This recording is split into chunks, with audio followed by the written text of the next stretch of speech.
Hi guys, and welcome back to another episode of Sin and Tonic. Today's story is that of the Darlington Cannibal. Hold on to your breakfast, lunch and dinner because this one gets grisly. Let's go. Sin and Tonic! For the first time ever, I believe we are back in the same location of another story that I've covered, and that is Darlington. If you can remember the Ashley Hall case that took place in or near Darlington, and we are there again today. Apologies, I have something in my eye. Cherry pie. Rhubarb sparklies today. Delight. Darlington, 1998. Introducing Julie Paterson.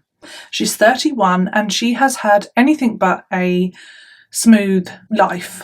When she was very, very small, her mother really sadly died of a brain tumour, leaving her and her elder brother, Michael. Michael would take on a more father figure role in Julie's life as they grew. It just must be really, really, really difficult to lose a parent at a really young age. Really sad. As an adult, Julie would spend most of her time in the pubs. She was very popular. If she wasn't at the pub, people would be like, oh, where's Julie? But underneath that facade, she was incredibly depressed, very, very anxious and unhappy. So she had medication for her depression, and a lot of the time she would not take her medication. So she would be quite unwell. And on top of that, she would drink an awful lot. So from what I read in my research, she was an alcoholic. She was drinking an awful lot all of the time. She also got addicted to prescription drugs, and it just sounds like a very sad tale, and it happens all so often, doesn't it? And this was the reality for Julie. Julie also had 4 children. As you can imagine, her lifestyle, her addiction meant that she couldn't care for her children properly. So very sadly, her 4 children got taken into foster care. Although they were in foster care, they could still have contact and see their mum.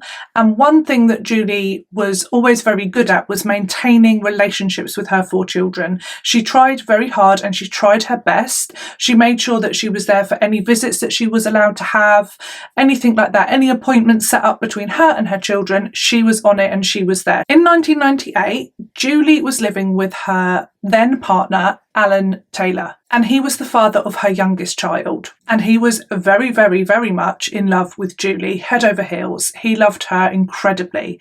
Now, they both enjoyed a drink. He was a heavy drinker, but not as much as Julie. Julie would be in the pub every single day, and Alan, not so much. He could dip in and out. So he would spend sometimes a couple of days not going into the pub, not bothered, giving himself a rest. Whereas Julie was on it every single day. She was hardcore. She was at that pub and she was drinking and taking drugs every day. Another one of my many jobs, I've had a few, was a barmaid. I was a barmaid in a few pubs actually in my time. And yeah, like you see another side of life, I think, in the pub. Opens your eyes to very different ways of living, let's say, and sometimes can be quite sad. One day, Julie left their flat. She was going to the pub, and on this occasion, Alan was not going with her. He decided he wasn't going to go that day. When Alan woke the next morning, Julie still wasn't home. So while this worried him slightly, it wasn't a huge thing because Julie had been known to do this before. She had on occasion gone to the pub, and she would sometimes go off with people that she'd met and think they were great and go to their places, go back to their house or their flat and carry on her night out.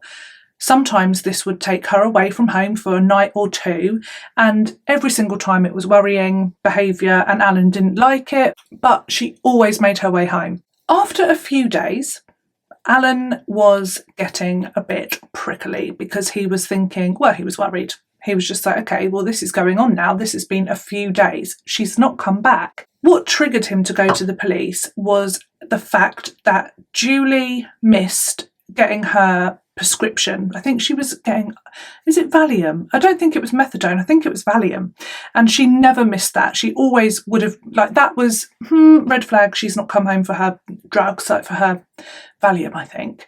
By the way, I've never tried Valium, but is it good? Like, not talking about like taking it recreationally, but you know, like people take it to like calm them down and stuff. I'm mainly thinking about going on an aeroplane. Well, I'm not actually thinking about going on right now, but what I mean is, if I was, because I'm scared, but if I was going to go on an aeroplane, could you take some Valium? Would that calm you down? But then is it really addictive? And like, is it just not worth going down that road? Or is it just like amazing if you're scared? Let me know. Or should I just have like 5 G&Ts? Alan had also been round all of her usual haunts, all of the usual pubs and places like that. He'd also been to speak to like her friends. Has she stayed at your house? You know, stuff like that. And nothing came up. And the real kicker was when she missed an appointment to see her eldest daughter. And that, like I said, she was always trying incredibly hard to make sure that she was available and present for any single moment in time that they would let her see her kids. So the minute she missed that appointment, that was the real like, oh, okay. And he then reported her missing to the police. Despite knowing that Julie had done things like this before, gone off before, that she was a drug addict and alcoholic is the word I'm looking for, the police still took this really seriously, which I really think is great. They did get busy in looking for Julie. Admittedly, they were more erring on the side of looking for a body because their thinking was that perhaps she'd had a drug overdose or in a really inebriated state, a really terrible accident. Their search focused in areas of like woodland and the river. Also, they were aware that she was very depressed and that she wasn't taking her medication. So she could have possibly gone off to take her own life. Not a nice picture, but these were the thoughts, and that's why they were searching woodlands and stuff like that. After a few weeks, nothing was found. They still hadn't found Julie, and so they decided to get in the sniffer dogs. And get this, love this. One of the, what do you call him? Like a dog handler? The guy that takes the dogs, you know, him, that one of them men. He was called David Davis. Love that. David Davis. Say that quick. He got a call one day. Hello, David Davis. I'd have to just call him that, like all the time. He'd hate me. Wouldn't be Dave or David. David Davis got a call. Can you go and pick up a doggy? And well, I doubt they said that. I'm paraphrasing. But can you go and get a dog and take him? And they gave all of the sniffer dog men and their dogs and the handlers, can't speak. They assigned every dog and their handler an area to search. That's what I'm trying to say. And make a meal of it. David Davis, he hops off to collect his dog, and his dog was called Tyler, German Shepherd, and he was trained to sniff out human scent. Human scent. The area that David Davis and Tyler were given was a sort of area with river and a road behind it, and that road was called Pollan Road, I believe. Pollan Road? Pollan, I think. Pollan Road. So they got to work. They started and they decided to start on the road first, Pollan Road. When they get out of the car, get to the road, Tyler, the dog, pegs it. He's like, whew, it's like he's instantly picked up a scent. Tyler's on the case. Absolutely going potty at this low wall with some hedges above it. On approaching, David Davis said that it looked like an abandoned house. So he just thought, he sniffed out like a homeless person or a squatter in this abandoned home. David Davis, he shouts out like, is anyone there? Blah, blah, blah, like shouting out. But he's pretty certain that it's abandoned. And this is where he goes above and beyond, I think, personally. You know those games when you put your hand into a box and you can't see? I'm not good at those sort of things. It's just, why? That's not fun, is it? Is it fun? No, that's not. So those things, it's always something nasty anyway, isn't it? So he sticks his hand through the hedge to have a feel about. Brave. I mean, what if it was a homeless person? I don't know about that. On having a feel about through the hedge, he feels a bin bag, right? They never seem to have good things in them in these stories, do they? feels through bin bag, and then, because he's rummaging about so much and he can't see, he accidentally rips the bin bag open. And I bet he wishes that he hadn't, because he just said the air was just filled with the most putrid, rank smell. Stinky. He takes Tyler, the dog, back to the car, and then decides that he's going to go back to this abandoned property and have a proper look. Maybe he can get in, go around the back and see what is actually inside this bin bag. When he approaches the house, again, second time, a freaking light is on now. So it's not abandoned. There is somebody there. Holy cow. I'm just like, horror movie, getting dark, on his own. I bet he wishes he still had Tyler with him. And approaching this abandoned, freaky house with the manky, smelly bin bag in the garden. And now there's someone home. No thank you. And then an older woman appears in the garden. She calls over and she says to him, "Don't worry about that bin bag. Some kids threw it over the hedge the other day and they said it was a dead dog." I have questions. What? Is that okay? That's fine, is it? So you're just in your garden, don't worry about that, it's just a dead dog. Just leave it in your garden. What? Just like it ain't no thing. Oh, don't worry about that. I'm just going to have a decomposing dog in my garden. That's fine. What? Okay. David Davis. He's like, right. Do you mind if I come in and take a look, please and thank you? Again, this guy's brave. She could be a freaking witch. I don't know. It scared me. Shivers down the spine. He opens the bin bag. It must really smell as well. Again, he's made of different stuff to me. Opens the bin bag. Inside the bin bag, it's getting dark as well, man. Inside the bin bag is a pillowcase. And inside that pillowcase is rotting flesh. Flies, maggots, the lot. Other than knowing that it's rotting flesh, there is not a lot to identify what sort of body this is. It could be a dog. Obviously, size-wise, this body is in a pillowcase, in a black sack, so it's not ginormous. Could be a dog. Also, Tyler, the dog, he is trained to sniff out human flesh, not canine flesh. No. Is canine dog? Yes, feline is cat. I thought I had that wrong. He is not trained for that. This would suggest that Tyler had sniffed out human remains in a pillowcase, in a bin bag, in a garden. With which, I'm joking. You never know. The remains were collected. After testing these remains, it was determined that they were Julie Paterson's, part of Julie Paterson, her torso. As is often the case, news travels hella fast. It's all over the newspapers, especially up north and around the Darlington area, and on the news, in the newspapers, the next day. And it's that next day, that evening in fact, that the police received their first lead. A few blokes were in a pub and they happened to look at the newspapers, that day's newspapers. They were there in the pub, and that sparked one of them to call in to the police and say, "We think we know who's done this." And they put forward the name of David Harker. It would turn out that David Harker had been frequenting that pub. Very similarly to Julie, David Harker was often in a pub. And while in the pub, he had recently been saying that he had killed somebody called Julie.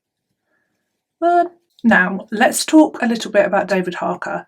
David Harker is an odd person. And I was going to follow that with something, but then that makes me sound, maybe I'm odd too. But he had a very unhealthy, and I'm using that word, unhealthy, interest in true crime. Ooh. Particularly serial killers. And I really do mean unhealthy, because it always makes me feel like a little bit like, oh my God, what about me? But unhealthy. Particularly in the fact that he was most interested in their technique, and he would also critique them, how good they were as a serial killer, and more like a fanboy of the serial killer than an interest in true crime. Let's just say that, because it makes me feel a lot better. He would even gloat to his friends at the pub. I'm going to say friends, but I think acquaintance might be the correct word. I get the impression. Anyway, he would gloat that he was going to be the best serial killer in the UK because David Harker was an alcoholic and he was often incredibly drunk. Most people that frequented the pub, I think I've said frequented twice and it's such a fancy word. Most people that went to the pub, they just kind of like dismissed him and they were like, oh, this nut job. They never took anything he said seriously. They knew that he was obsessed with true crime and things like that. And they just thought, oh, you know, that guy, they just didn't, it wasn't taken seriously. He also said not only would he be the best serial killer in the UK, but also that he would not get caught because he knew how to not get caught. Went well. He also was quite heavily into drugs as well because he was always off his pickle and this was quite a normal thing for him to chat about. The people at the pub really didn't take it seriously when he came in and started saying that he had murdered somebody called Julie. They thought it was a tall tale and that he was just yabbering on, and again he was very drunk. He had spoken about murdering Julie for a couple of weeks to about 20 to 30 different people, and literally just nobody believed him until that night and they saw the newspaper and thought, oh shit. David Harker was 24 years old at the time. He was unemployed and he would spend most of his days at the pub drinking and taking drugs. He had a skinhead. One side of his head was tattooed with subhuman, about right. And the other, what does subhuman mean, actually? Not good, no? And the other side of his head was tattooed with disorder. Pleasant. And if he wasn't in the pub, he was at home reading up about serial killers. Obsessing. David was described by basically anyone that wasn't in the pub with him who thought he was odd and bizarre. Anyone else, they described him as funny and charming and confident. So a real kind of Jekyll and Hyde situation. He was really tall. He was 6'5". He was, people said, like, quite good looking. I can't see it because I know what happened. So like I'm blinded to that. But it was said, you know, he'd have the ladies swooning. And he was a naughty boy. And I know that sometimes attracts women, doesn't it? A bit naughty. Whatever floats your boat. He started getting into trouble early on in his teenage years, and when he was 16, he ended up going into a young offenders institute. This was for attacking two men and their dog in a park, and the dog later died. How awful. Only 16 as well. That's worrying, isn't it? I read in one place only that when he was younger, he would also attack and hurt animals, small animals.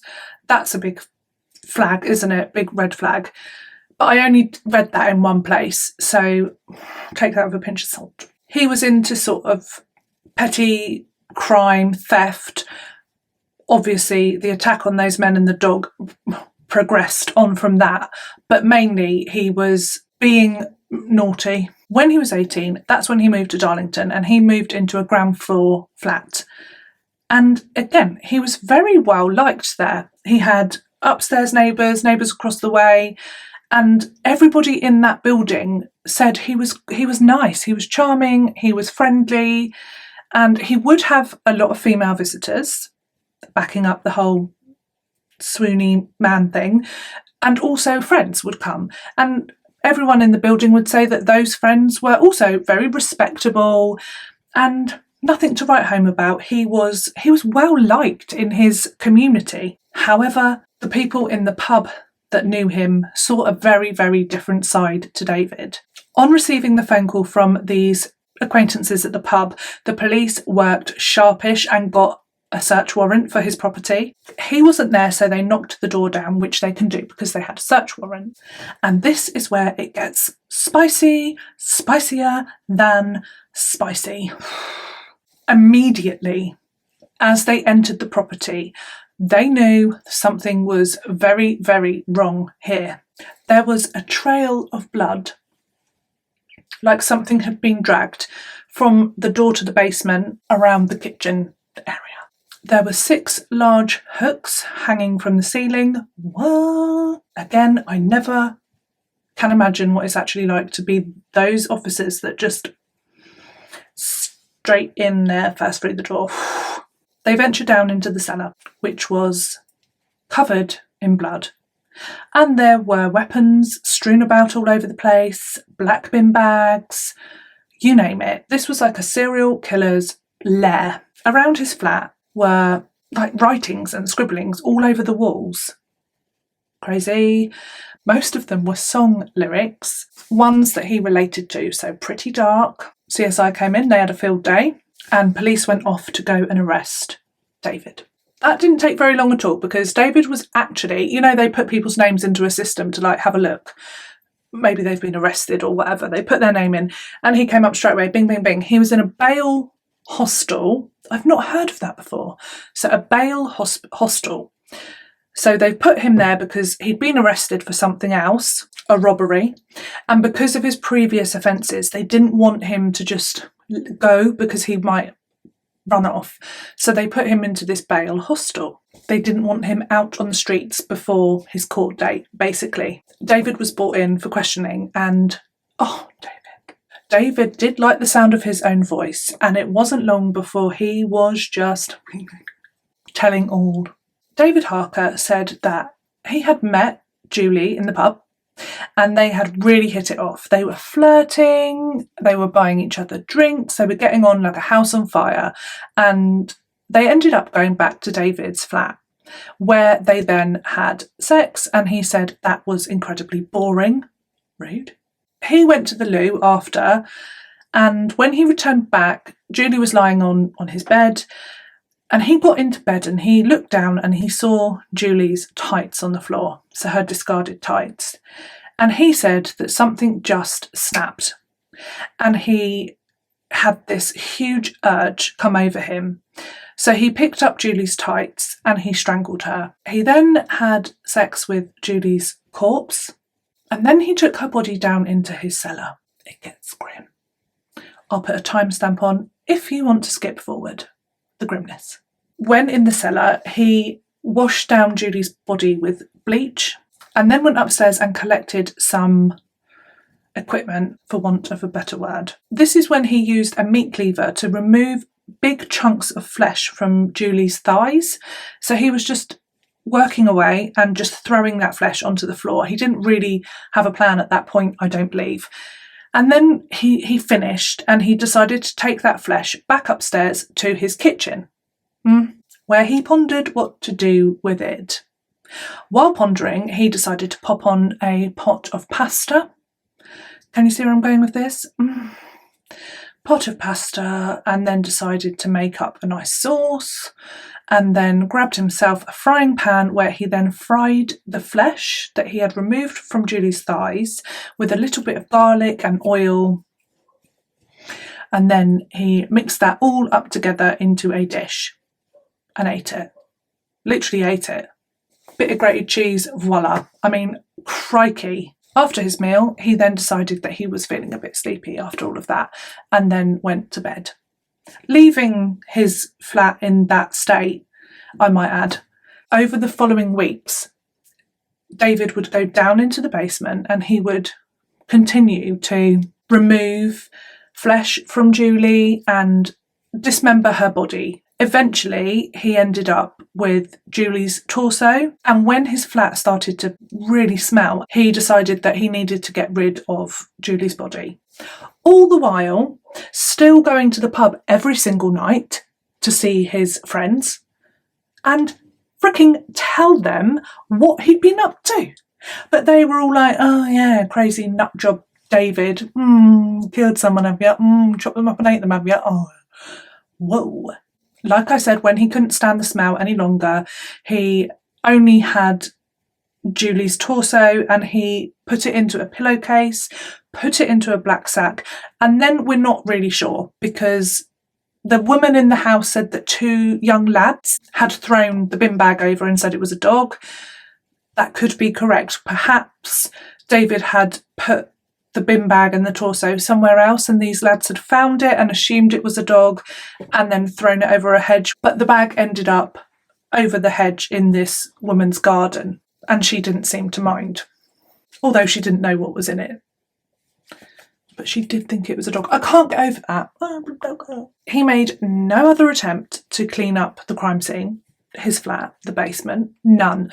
There were weapons, bloodied weapons, with Julie's blood all over them, all around the cellar, the basement, and blood everywhere. So it almost felt like he was enjoying living amongst that. He had this obsession with serial killers. It was like he was living out his fantasy and he didn't want it to end. He basically lived in a real life horror scene. Piece of shit.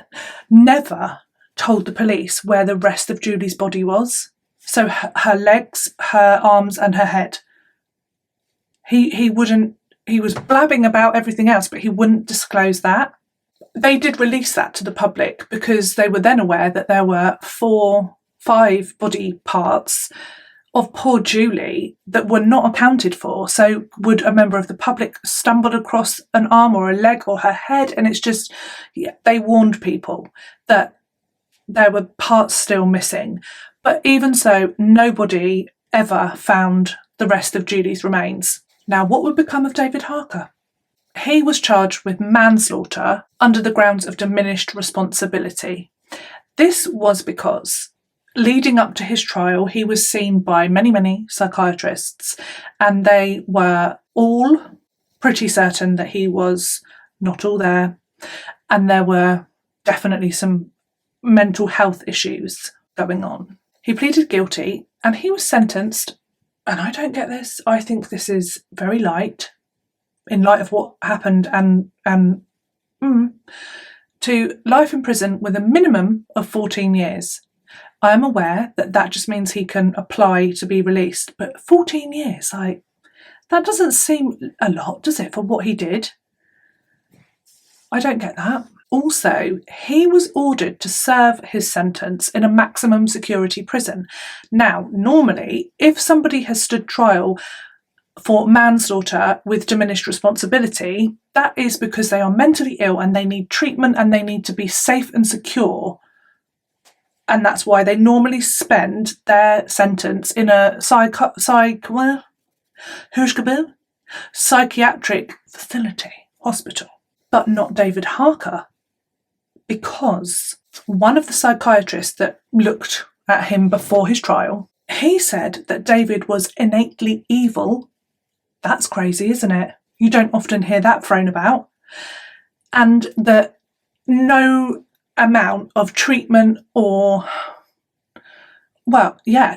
help would correct his behaviour. Nothing would help him. He was just evil. So don't waste your money shoving him in a psychiatric hospital for treatment, because it will not work. So therefore he was put into a maximum security prison.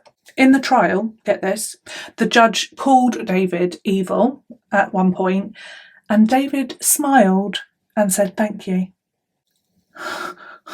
Minimum 14 years. This guy 100%, he wanted to be a serial killer. Let's hope he never gets out. Julie's older brother, Michael, searched and searched and searched for the rest of Julie's remains. And that's very, very sad. It made him very, very sick, very unwell. At one point, he ended up spending a month in a psychiatric hospital. It just messed with his mind. He wanted his sister's remains, and it is very, very sad that he hasn't been able to have that. Julie's partner, Alan Taylor, he very sadly went really downhill as well. He was very, very depressed. He was a heavy drinker as well, but this tipped him over the edge and he did become an alcoholic. Just really, really depressed, and he couldn't cope with it. He would talk a lot to the family, Julie's friends, about what happened to Julie and about her.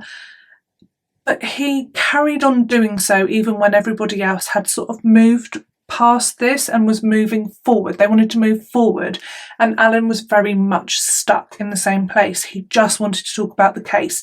He just wanted to talk about Julie. And very sadly, the only people that really wanted to talk to Alan about it as time went on were reporters. So they were probably rubbing their hands together and exploiting his grief. But he desperately wanted people to listen to him, and he wanted people to talk to about her. So really sad situation. Alan and also her brother Michael campaigned and pleaded with police to carry on and to continue looking for the rest of Julie's body, to no avail. And that concludes today's story. Psych. There is a twist in this tale. One of the news reporters in Darlington was tipped off about a huge amount of police activity going on at an address in the town. So they head there, like a dog after a bone. When they arrived, they were like, whoa, this is serious. Proper, the whole shebang. You know, the people in the white suits, all of that business. In and out, loads of police, ambulance. Something serious has gone on here. A white male in his 40s to 50s had been murdered at this address. His name was John Morrison. He had obvious strangulation marks around his neck. Later on that day, an arrest was made. Can you guess who had murdered John Morrison? Alan Taylor. He had called in the crime himself earlier on that day to say, I'm very sorry, I have killed somebody. He'd gone round to see John Morrison. They were friends. They were actually friends. They were drinking buddies.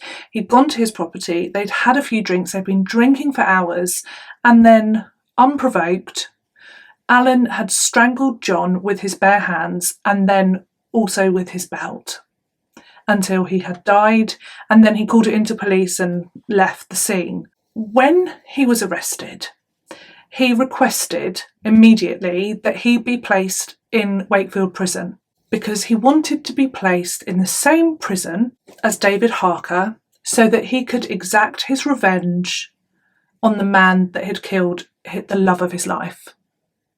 It's just so tragic, isn't it? A completely innocent man, John Morrison, lost his life so that Alan could have this revenge. He was so stuck that he couldn't.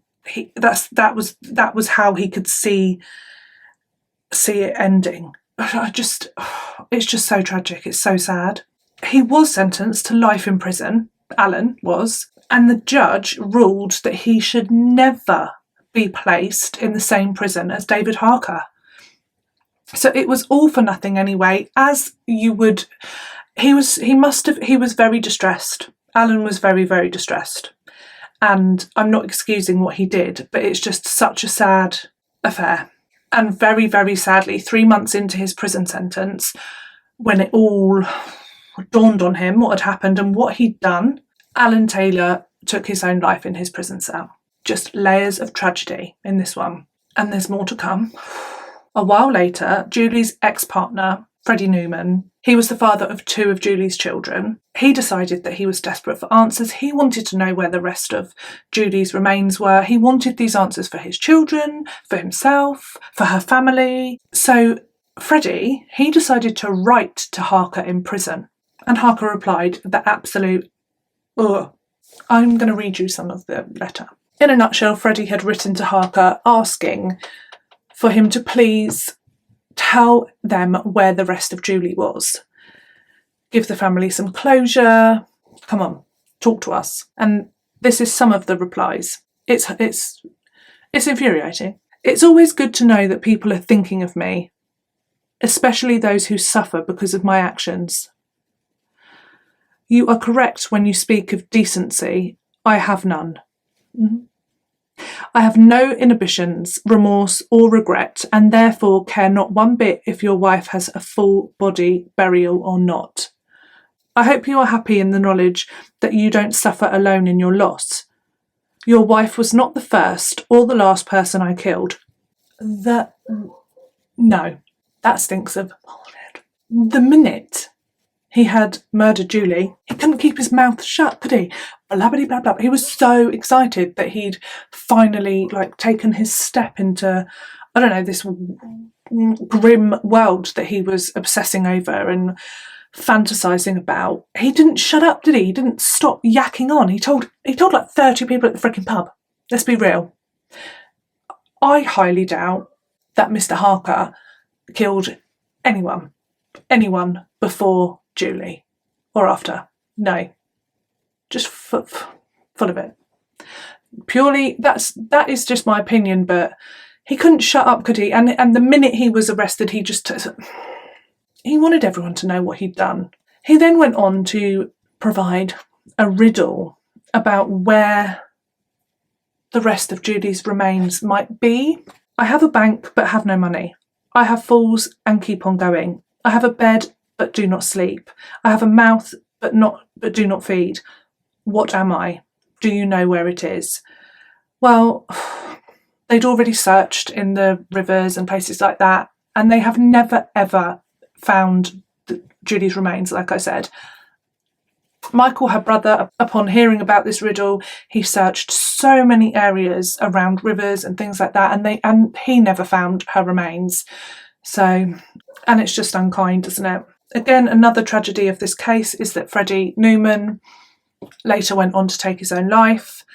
There may have been other reasons for that as well, but his family did say that Julie's death and this whole case really did play a part in that. So even though David Harker only physically murdered Julie, 3 other men lost their lives in the aftermath of this whole event. It's just beyond. I do not doubt that David would have gone on to become a serial killer if it wasn't for the fact that he got so excited, proud of himself, that he just couldn't keep his mouth shut about what he'd done.